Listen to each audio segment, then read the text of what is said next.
Hello, it's Dawn Michelle and welcome back to my channel. Today we're going to be doing another one-shot reading. So in case you are new to this series, let me quickly go over the idea of a one-shot. This term is borrowed from the D&D community, where a one-shot is like a self-contained game and it's designed to be played in a single session.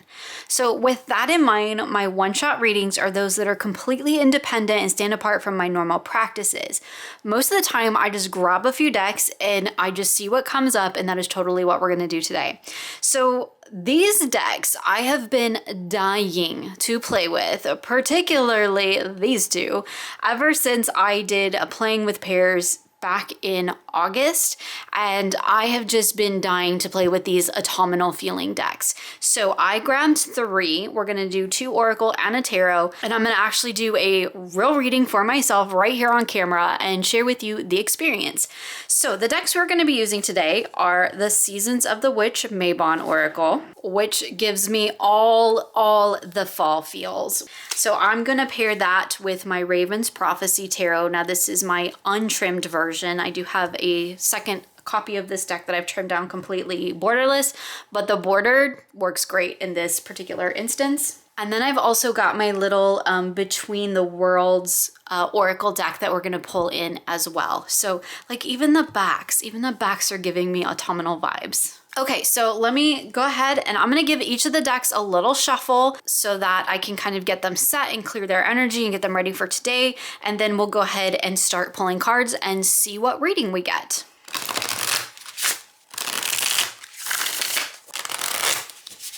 Okay, so I've got my three decks shuffled. Just to let you know, I have modified my Between the Worlds. I do actually have a video on it. I'll find that and link it in the description box below. Besides edging it, I've also actually stamped the keywords.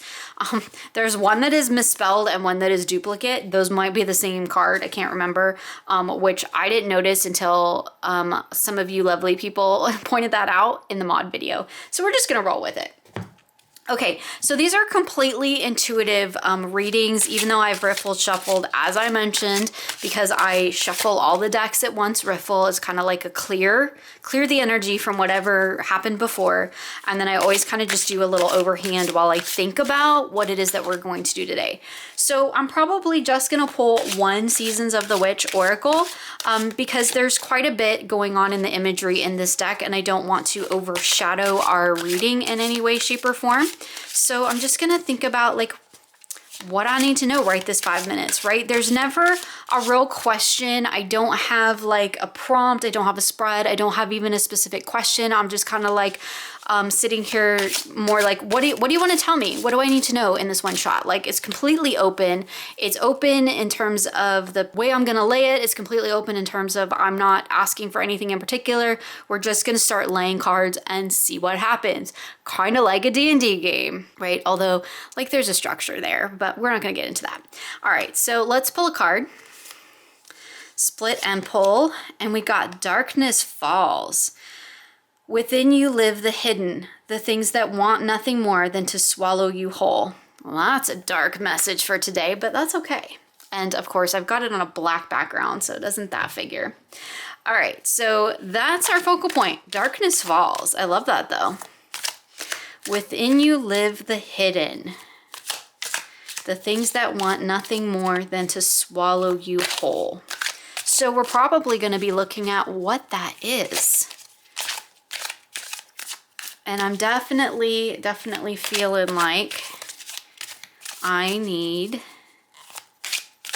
to like pull some cards around it. And I'm thinking that I kind of maybe need to know like what's going on the different levels of me.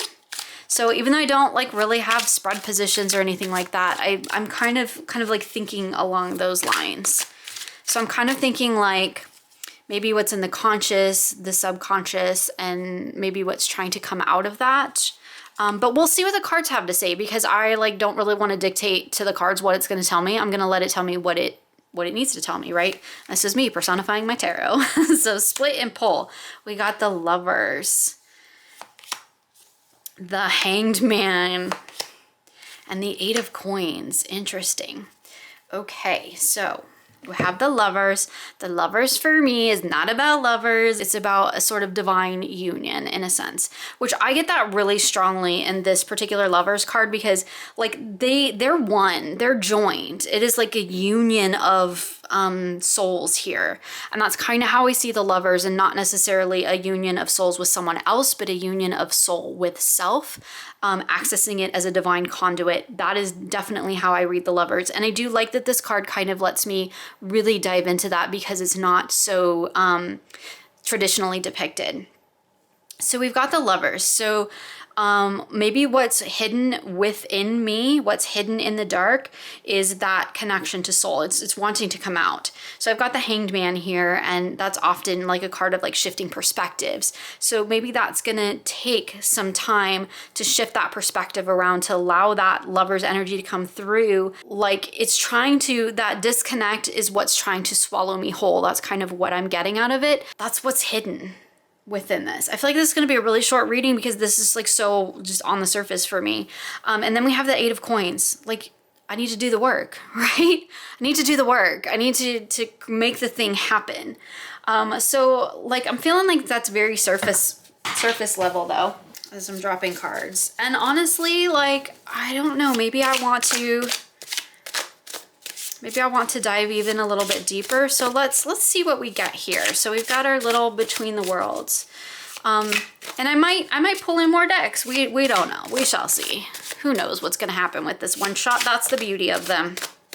That's me being a bad shuffler. Okay. So I'm feeling like I need maybe some sort of connection between all of this, and hopefully this little Between the Worlds will give me that. So we've got Beaver Tooth with Destruction and Creation, and I'm going to put that right there because I kind of love that. I could get into the guidebook to find more about Beaver Tooth because that means nothing to me. Destruction and Creation, I mean, I can totally work with that energy, which is very into the that darkness. The destruction is very into that darkness energy, but it makes me think of when we did the Void in the monthly medicine. We had a whole week working with the void of creation. So what comes out of destruction? And that's definitely where my mind's going right now. So then here we have the Atlas Bone with Integrity and Hypocrisy. So that's quite interesting. So let me go ahead and get into the guidebook, because one of the things I also like to do with my one-shot readings is completely normalize using a guidebook, because there is nothing wrong with it and I use mine all the time. All right, so let's look more at this Beaver Tooth 46, because Beaver Tooth means nothing to me, which is one of the reasons why I stamped keywords on this card, so that if I didn't want to work with the guidebook, I don't have to. I lost it. It's the last card. 197. So it's the Builder, and we're just gonna drop down to the there's lots in this guidebook, but I'm just gonna read the message and maybe skim the advice here. So the message is: examine the micro and macrocosm of the purpose and effects of productivity in your life. Man, if that isn't on point for me. Says you are being very industrious right now and creating many things in your life. Absolutely. You seem to be chewing through a lot of wood to make that dam. Your hard work will be rewarded, even though it may seem tedious at times. Remember, nothing can get in your way if you are focused on the outcome and remain persistent, even when others don't seem to value your contributions. Don't forget to recognize the hard work of others instead of attributing their success to luck. So, destruction, creation. I mean, let's see what it says about the destruction. I don't know that it really has like a reversed. It says you might experience a contrary point of view at work that makes you feel as if your efforts are being undermined. So that's really interesting in terms of the Hanged Man. I'm feeling like the destruction is maybe sitting in that Hanged Man energy, and the creation in the Lovers.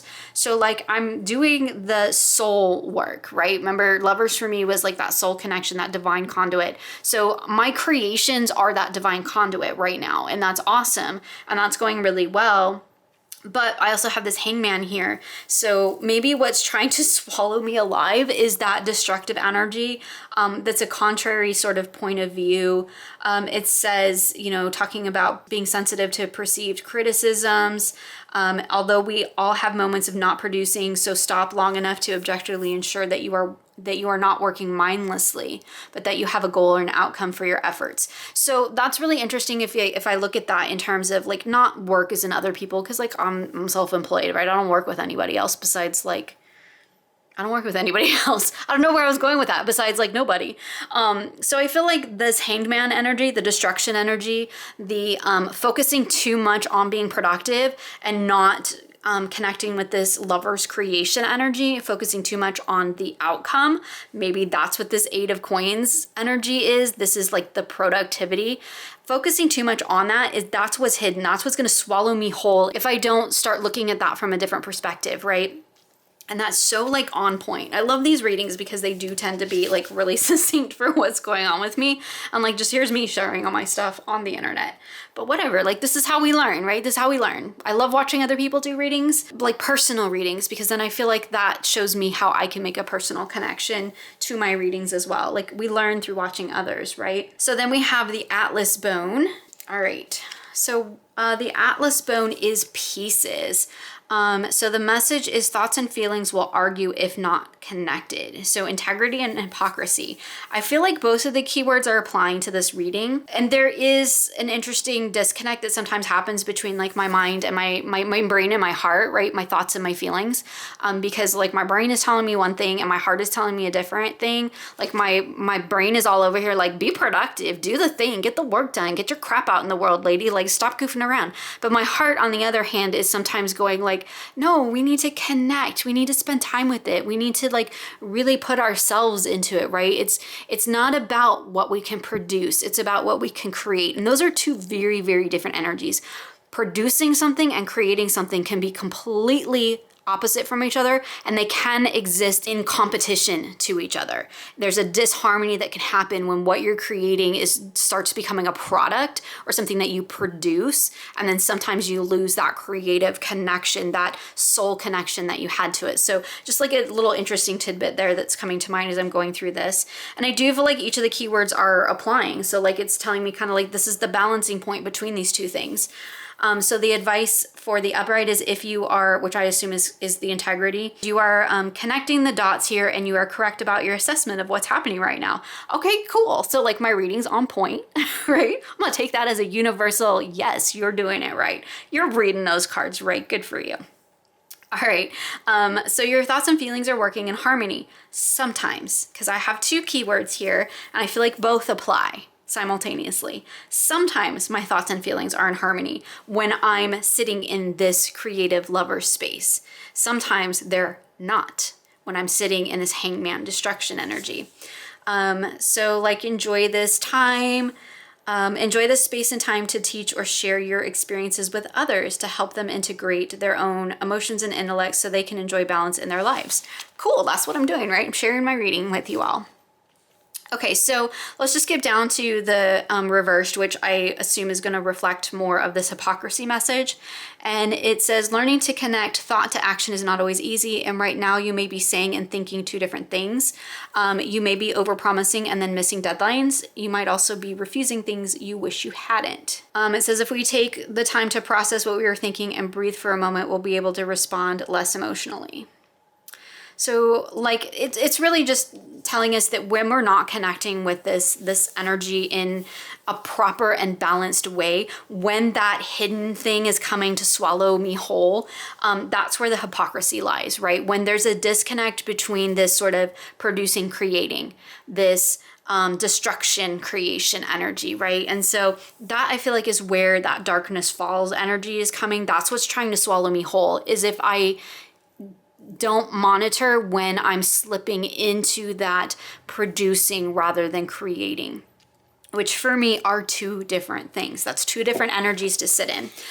So because we have time, and these readings aren't super long. They're not really meant to be ridiculously long or in depth. They're kind of just in the moment readings. I do want to just pop into the guidebook for the Mabon just to see what it has to say. It says your higher self chose this card because you have faults and have made mistakes. Well, who hasn't? Every day, I have faults and make mistakes. So yeah, it says the wound from feeling less than has already triggered self-criticism, doubt, and even anger. And then to also bear the weight of someone else's disappointment, pain, anger, or criticism can feel like too much to carry. That definitely happens from time to time for me, for sure. So it says you've pulled darkness falls because you're experiencing your situation from a dark place and reacting defensively. Every story has two sides, and it may be time to consider whether you also share some blame in your current circumstance. I always share blame in a circumstance, right? If I'm involved in the circumstance, I've had some sort of interaction with it. So if something's gone haywire, there's always going to be a bit of responsibility on my end if I'm involved in any way, shape, or form, right? Makes sense to me. So it just talks about like finding some clarity. How would you talk to a friend in this situation? Like this isn't really about a particular situation because I'm doing a one shot. So it's just like a general, what do I need to know kind of thing right now. So it's not around a specific situation. But it does end with a quote that says, as C.S. Lewis said, you can't go back and change the beginning, but you can start where you are and change the ending, which is amazing because I feel like that kind of does sum up this reading. Like I can't change how I've responded to this situation in the past, or again, it's not a situation, but there's like specific things that are coming to mind for me, like really tied into like my work, trying to find balance between writing a fiction book and doing my tarot work, right? Which does feel very much like that soul creation work, but so does the book. So like, I feel like I'm in this like balancing act where I do need to look at where things are maybe falling more into that shadow trying to swallow me whole if I let them type of a thing. But I love that idea of like, okay, so it doesn't really matter. Like I'm going to start where I am now, whether or not I was disconnecting from it or not. Maybe I was looking more at producing rather than creating. Like that doesn't really matter. So from here on out, I get to choose how this happens and how I want to engage with this energy moving forward. I do feel like we need almost like some sort of a takeaway. Even though I like kind of have the message, I just feel like a takeaway would be really cool. Okay, so I've pulled out yet another deck because I just felt like I need to. So I pulled out the Mushroom Spirit Oracle. I use this deck a lot. I kind of like got it sort of on a whim, and honestly, like it comes out a lot for a lot of different readings for me. It really blends with a lot of things I have in my collection, and I really love the succinct messages of it. I mean, we'll get into the guidebook too, but like, I don't know. I'm just feeling like I need a little bit of like, just a little bit of a takeaway message. I could have done one coming into the reading too. That would have been really nice, but I didn't. So we're going to go like off balance, which drives my designer brain crazy, but that's the space I have left on the table. All right, let's pull a Mushroom Spirit. Okay. Scarlet Elf Cap with healing. I love that. It's gonna be all funky off my mat, but I think that's a great takeaway message. Let's just kind of put it off to the side because it's like not really a part of this reading. It's just telling me that like kind of doing this work, that's gonna create that healing energy I need around this. I think that's really cool. I mean, let's just real quick. I mean, because we have it available. Let me just pop into the guidebook just to see if it has anything interesting to say. It just says a time of healing is on the way. A few things are catching my attention, like where are you losing energy? Where are you letting your wounds stay open?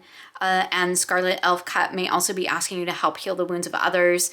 Talking about being of service. So that's kind of interesting because I do feel like some of this work is like, that's in alignment with some of the work that I do. But again, I don't want to be focusing on the productive, right? It's like Thea said once, Thea from Garden Goddess Tarot, in a video, I wish I could remember which one it was, but she said once in a video something like to the effect of your self-worth is not wrapped up in your productivity.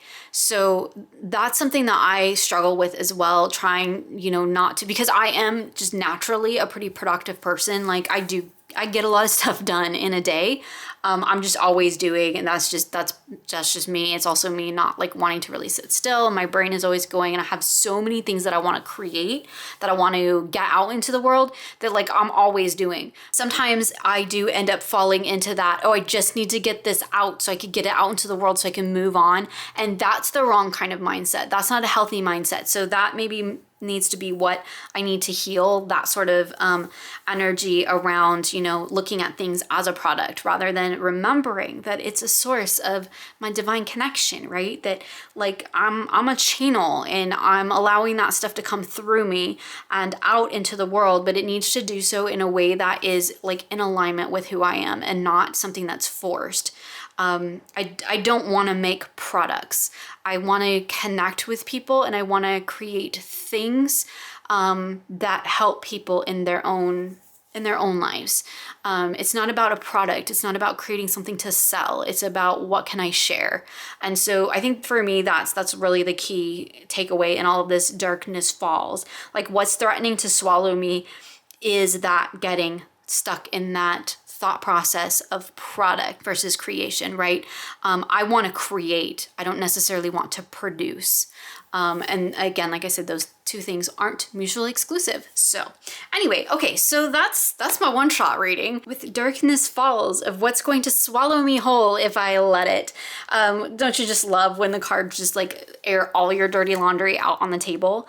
I mean, that's totally cool. If it helps someone else, I'm happy to share. And I really just wanted to play with these decks together. So perfect opportunity for a one-shot reading. So if you do any of these one-shots, I would love to know. I love seeing them posted on Instagram and stuff like that. So always feel free to share there. Definitely let me know if you use these decks, what you think of them, if you do a one-shot with them as well. I do believe I hashtagged one-shot readings. So if you do it, definitely tag it so I can go find it and see your one-shot. Anyway, as always, you'll find links for everything I've shown here in the description box of this video. Thank you so much for hanging out with me today. I hope you enjoyed this video, and I look forward to sharing with you again soon.